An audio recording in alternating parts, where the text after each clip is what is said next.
Estamos a protestar hoy na estación de Vigo-Guixar contra os recortes ferroviarios que Renfe e Adif están a instaurar aproveitando a crisis de Covid-19 no ámbito de Galiza.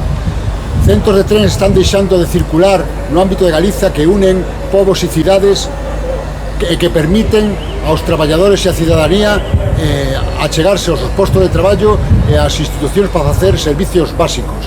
Tamén Renfe recortou ou suprimiu outros servicios como o servicio de asistencia a persoas de mobilidade reducida e servicio de restauración a bordo de trens. Así, temos estacións tan importantes como as de Vigo, Compostela, Pontevedra e Coruña, onde non hai un servicio presencial de atención a persoas de mobilidade reducida, e producíndose situacións como que xente que tenta chegarse, subir a un tren non pode facelo tendo problemas de mobilidade porque non hai este servicio que ata agora incluía o precio de billete.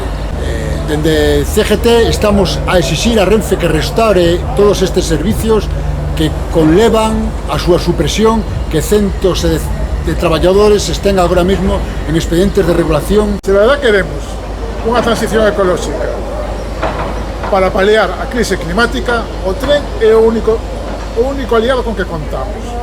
Por iso demandamos ao Goberno que adique fondos a este servicio público de tanto valor social e deixe de entregar cheques a automoción e a aviación.